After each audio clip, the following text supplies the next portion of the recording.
to negotiate some exchange of prisoners deal, so he knew the Romans very well. When he comes back, he's with those who say, do not rebel, we have no chance of succeeding. And so he's with the moderates. When the revolt starts at the year 66, he says, I better join, because I know the Romans, I better be with them, because I have some advantages. And he becomes the leader of the revolt up north.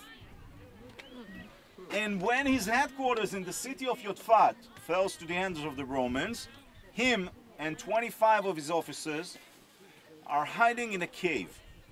And they have to decide what to do. Very similar situation to what happened here a few years later. They all decide that they would kill each other. They would kill each other and not fall in the hands of the Romans. And they all do, except Vargai. The senior ranked officer, after everybody's dead, steps out of the cave and he goes to the Roman legion leader and he says, you're going to be, he knew the Romans, he said, you're going to be the next Roman emperor and I'm going to be your historian. He offers his services. And the guy tells him, if I get to be the next emperor of Rome, you get to leave. And he becomes, now he's not just an historian. He gives them everything he knows. And it's during the war. So he betrayed his people big time, like the worst thing you can do. But this is where it's becoming more complicated. At the year 70, his boss now becomes the emperor of Rome. He moves back to Rome. He moves with him. So in 73, 74, he's not even here. He's for 3 or 4 years already in Rome. When he's in Rome, he's writing the record of the revolt. He's writing history books. He's becoming, like, this is where it's a bit complicated. He's becoming an advocate for the Jews in Rome. He's debating, with Greek philosophers. He's sort of representing Judaism. He never denies what he did. He has his explanations, but, and thanks to him, is that we know what happened here. Because like 60 years later, the Jews would rebel again, and the Bar Kokhba revolt, and we know almost nothing of it. And it was very, very important, but we know nothing about it, because we didn't have the guy who would keep their record. This guy tells us what happened, and this is why the movie is telling us that, remembering it and becoming like a Jewish symbol now is thanks to him again. So there's no black and white here. It's very, now why is he keeping alive these 2 women and 5 children? What's the purpose of keeping them alive in this story? Number 7 is good, right? Yeah, but there's more to it. First, he needs sort of an excuse to how he knew so well what was going on. He gives us the words of the leader when in his speeches. How does he know? He knows because he was in a very similar situation back in Yotfat. But he needs an excuse to how he knows so well, so he keeps them alive. Another thing more important, I think, there's more to that than that. Keeping these 2 women alive and the 5 children shows that the others went willingly. Chose to do it. Right. Because if these 7 saved themselves, the others could have done it the same. He doesn't say this like in these words. But he's a very clever guy, and he knows how to tell a story. That's exactly what I thought when I heard about the Keeping them alive means that the others went willingly. So it was indeed a suicide and not just a massacre that somebody shot everybody around. So he's very clever, and that's the way he tells the story, and there's a purpose to it. And it also could have been that they were alive. I don't know. All right, we're going really the very beginning, okay? So take this place and we'll cross over to where the Romans bridged the wall. There's the church.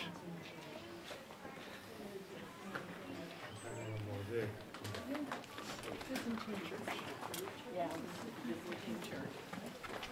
What is a fountain? This is the Byzantine church.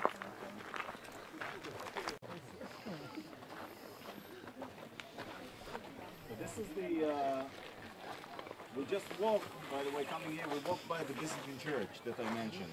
Byzantine church. Facing the east and all that. This is where the Romans had their biggest camp is over there, by the way. See the big camp? And they built the biggest camp here because they had the biggest sort of effort. This was building up the ramp that would get them all the way to the foot of the wall. The ramp looks very impressive, and it is very impressive, but 85% of it is natural.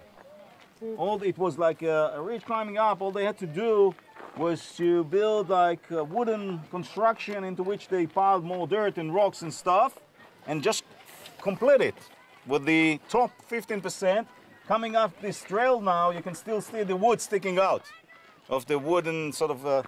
and then, once it was done, they pulled out this secret weapon of theirs, this huge siege tower that they brought from far out. It's not from here, anywhere around here that you can find these logs that can sort of support such a huge tower. And they started to roll it uphill. When they pushed it all the way up here, Josephus is telling us it was 20 feet taller than the walls of Masada. So they could cover it, fire everything here around them. And then they start knocking down the outer wall with the siege ram. Now the siege ram is very effective against the hard rock of the wall here. So the Jews are running quickly. This is how great storyteller Josephus is. They're running quickly and they're bringing in pillars of wood from the palaces, and they're building a secondary wall. So it must be been right here somewhere. And they're filling up the gap with dirt and stuff that would absorb the shock of the ram. Now the Silva, the Roman 10th Legion leader, is down there and he's taking a chance now. He decides, he knows the wind regime here, he knows the wind usually comes from the west to the east. And he decides he would shoot arrows with fire at the secondary wooden wall that the Jews built here. And he does that, and for a moment it looks like the wooden wall is going to catch fire. And by that the siege would be over and the Jews would be defeated. But then this is how great storyteller Josephus is.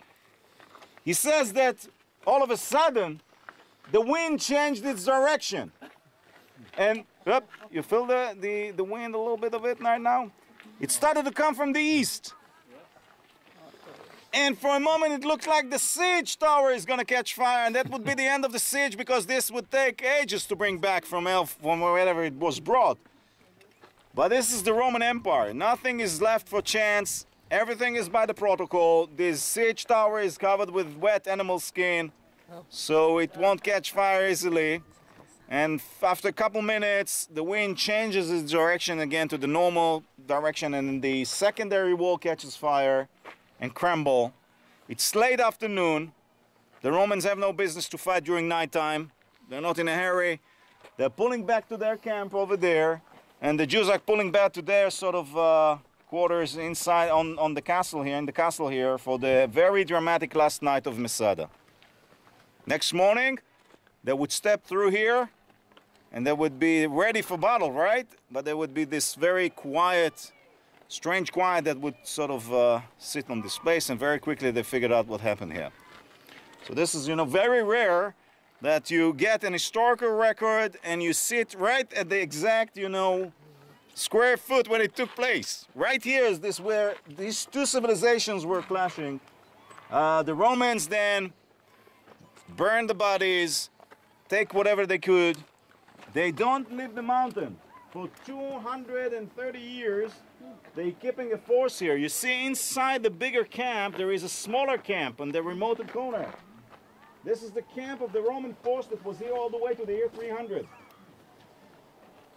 Because part of their motivation in coming here and taking this place is that at the same time they were taking this place, they were working very hard to establish a trade route right on the other side that would take goods from the Arabic Peninsula up to up north, and this would replace the Nabatic trade sort of caravans that were going through the desert.